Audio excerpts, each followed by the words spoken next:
close my eyes and I can see a world that's waiting up for me. Halo, selamat pagi dan bertemu lagi dengan saya Bapak J. Munte. Nah, selamat tahun baru dan salam sehat buat kalian semua. Semoga dengan pada tahun 2021 ini kita tetap semangat dan tetap diberkati oleh Tuhan, walaupun pembelajaran kita tetap dalam situasi daring masih saat ini. Nah, sebelum kita memulai pembelajaran kita pada hari ini, marilah terlebih dahulu kita berdoa. Nah, kita bersatu dalam doa. Dalam nama Bapa dan Putra dan Roh Kudus. Amin. Terima kasih Tuhan atas berkat-Mu kepada kami hingga pada siang hari ini. Bapa yang Maha Baik, kami mohon berkatilah kami dalam pembelajaran kami pada hari ini. Kiranya berjalan dengan baik sesuai dengan kehendak-Mu. Dan kami mohon Tuhan berkatilah kami sepanjang tahun ini, agar semuanya pekerjaan dan rencana kami berjalan dengan baik. Terpujilah nama-Mu Tuhan, kini dan sepanjang segala masa. Amin. Dalam nama Bapa dan Putra dan Roh Kudus. Amin. Nah, buka buku kamu halaman 69. Nah, sekarang kita akan membahas tentang pengaruh kemajuan IPTEK terhadap Negara Kesatuan Republik Indonesia. Nah, selamat kalian semua memasuki semester kedua. Nah, pertama, halaman 71 mengidentifikasi pengaruh kemajuan IPTEK terhadap Negara Kesatuan Republik Indonesia. Nah, IPTEK adalah hal yang ditunggu-tunggu oleh masyarakat. Akan tetapi, IPTEK memiliki dua dampak, yaitu dampak positif dan dampak negatif. Apa tujuan pembelajaran kita? Setelah mempelajari materi ini, kalian dapat memahami apa dampak positif dan apa dampak negatif terhadap pengaruh kemajuan IPTEK terhadap Negara Kesatuan Republik Indonesia. Nah, yang kedua, tujuan pembelajaran kita adalah kamu dapat menganalisis tujuan IPTEK terhadap Negara Kesatuan Republik Indonesia. Nah, mari kita bahas pembelajaran kita. Pada abad ke-20, rekayasa teknologi yang dikembangkan oleh manusia terus mengalami perkembangan, bahkan kemajuan menuju kesempurnaan. Nah, pada abad ini ditemukan beberapa alat yang sangat menunjang pada perkembangan dan kemajuan ilmu pengetahuan. Nah, ilmu pengetahuan seperti apa yang telah berkembang? Yang pertama munculnya televisi, komputer, telepon, dan lain sebagainya. Bahkan saat sekarang ini internet sudah mulai marak dan sudah mulai berkembang di setiap daerah.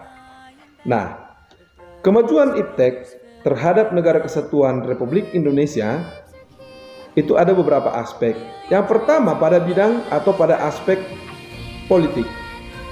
Tidak dapat dipungkiri bahwa kemajuan IPTEK telah berhasil menanamkan nilai-nilai dan kehidupan politik bangsa Indonesia. Nah, kemajuan IPTEK menjadi nilai seperti adanya keterbukaan, adanya kebebasan dalam demokrasi. Nah, pada saat ini di Indonesia partai politik sudah semakin berkembang. Nah, dengan berkembangnya partai politik, setiap masyarakat mampu atau memahami bagaimana partisipasi politik dengan berkembangnya teknologi. Misalnya pada calon gubernur, calon bupati, atau calon presiden telah melakukan debat calon presiden atau melakukan debat calon gubernur dan lain-lain sebagainya. Nah, yang kedua, pada aspek ekonomi, pengaruh positif IPTEK bagi kehidupan ekonomi dapat kita ambil. Yang pertama adalah makin meningkatnya investasi asing dan penanaman modal asing di negara kita. Yang kedua, makin terbukanya pasar internasional. Yang ketiga, mendorong para pengusaha dan meningkatkan efisiensi dan menghilangkan biaya-biaya tinggi. Yang keempat, meningkatkan kesempatan kerja dan meningkatkan devisa negara. Yang kelima, meningkatkan kemakmuran rakyat. Dan yang terakhir, menyediakan dana tambahan dan perkembangan ekonomi. Yang ketiga, pada aspek sosial budaya. Dampak positifnya adalah kemajuan teknologi dan informasi yang ditandai dengan munculnya internet dan makin canggihnya alat-alat komunikasi secara langsung telah mempermudah kita untuk memperoleh informasi dari belahan bumi dan dari negara-negara asing. Yang terakhir adalah aspek hukum, pertahanan, dan keamanan. Nah, pengaruh positif terhadap aspek hukum, pertahanan, dan keamanan, yang pertama, makin menguatnya supremasi hukum, demokratisasi, dan tuntutan terhadap dilaksanakannya hak asasi manusia. Yang kedua, menguatkan regulasi hukum dan pembuatan peraturan perundang-undangan yang memihak dan bermanfaat untuk kepentingan masyarakat atau rakyat banyak. Yang ketiga, makin menguatnya tuntutan terhadap tugas-tugas penegak hukum seperti polisi, jaksa, dan hakim yang lebih profesional dan transparansi dan dapat dipertanggungjawabkan. Dan yang terakhir, menguatkan supremasi sipil dan mendukung tentara dan polisi sebatas penjaga keamanan, kedaulatan, dan ketertiban negara. Nah, anak-anak Bapak semua, dengan materi pembelajaran kita pada hari ini, kiranya kamu dapat memahami faktor positif kemajuan IPTEK terhadap Negara Kesatuan Republik Indonesia.